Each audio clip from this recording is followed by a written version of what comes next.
এবং সংস্কৃতির ভাব মুছে দেওয়ার চেষ্টা হচ্ছিল। এই জন্য এই পতন এত বেশি গভীর।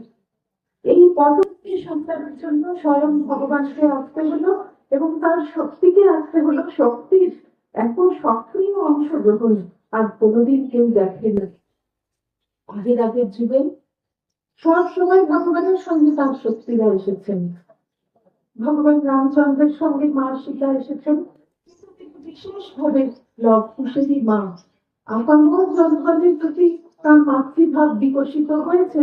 নিশ্চয়ই হয়েছে, তার মনটি তো তেমন ছিল, কিন্তু তার প্রকাশ দেখা যায়নি। রাধা রানীজি শ্রীকৃষ্ণের শক্তি, তার জীবনটি এত অন্তর্মুখ, এত ভগবতমুখী যে তিনি শ্রীকৃষ্ণ ছাড়া আর কিছু জানেন না। পরবর্তীকালে সৃষ্টি মায়ের যখন একটি ভক্ত রাধা রানীকে দর্শন করেছে, পরে তাকে মা বলেছিলেন, আবার তুমি কখনো একে দেখো, মা করে দেখো না। তার মানে মা ডাক শুনে সাড়া দেওয়ার মতো মনটিও রাধা রানীজির সত্তার মধ্যে অবশিষ্ট নেই। তার সত্তা সম্পূর্ণভাবে শ্রীকৃষ্ণের সত্তায় লয় হয়ে গেছে। অথচ মা সহ্য করতে পারছেন না যে তার সন্তান মা বলে ডেকে সাড়া পাবে না।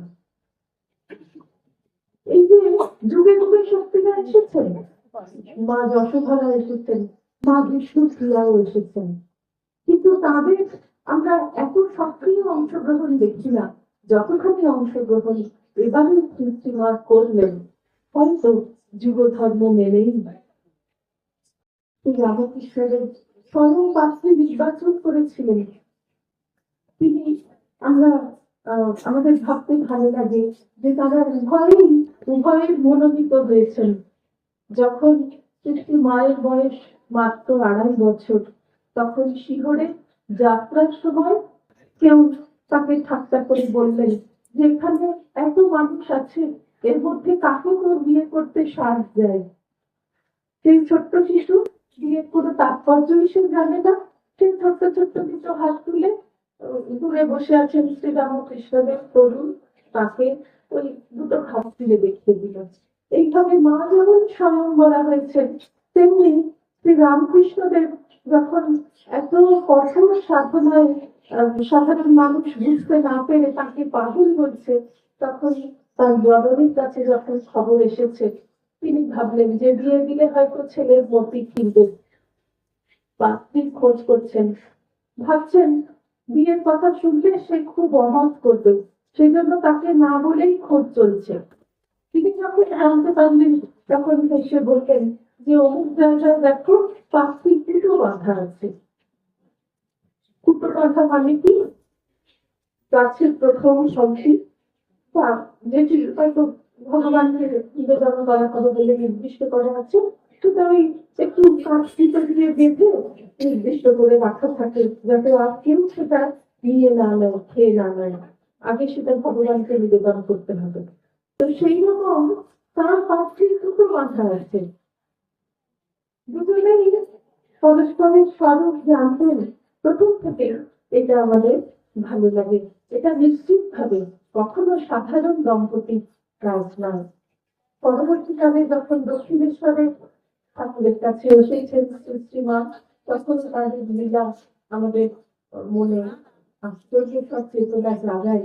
ছোট্ট ছোট্ট একটি কথা, কিন্তু অপরিসীম তার তাৎপর্য। একদিন ঠাকুরকে মা জিজ্ঞাসা করছেন, আমাকে তোমার কি বলে মনে হয়? আমাদের ভাবতে আশ্চর্য লাগে এই প্রশ্নের কারণ কি। বাহ্যিক দৃষ্টিতে তারা তো স্বামী স্ত্রী, তাদের তো বিবাহ হয়েছে, তাহলে এই প্রশ্ন কিসের জন্য?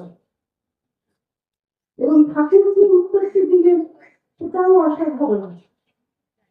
মন্দিরে যে মা আছে, যে মা এই শরীরে জন্ম দিয়েছেন, এখন নাহবতে আছেন, আর যিনি পদসেবা করছেন, অর্থাৎ তুমি মা, ঠাকুরের জননী আর মন্দিরের মা কবিতাগুলি তিনজনেই এক। কি মনে হয় এই কথাটি এত আশ্চর্য, মনে হয় মা স্বয়ং উত্তরটি ভেবেই পরীক্ষার প্রশ্ন করছেন। কি বলে মনে হয়? তাহলে আমি কি আমি জানি, তোমার কি মনে হয়? সেটা আমি জেনে নিতে চাই। ঠাকুরের যে উত্তর, এই অসাধারণ উত্তর যে জগদীশ্বরীর সঙ্গে জগৎ জগদীর সঙ্গে তাকে এক করে ফেলা হলো, এটা শুনে কিন্তু মা স্মৃত হলেন, সন্তুষ্ট হলেন।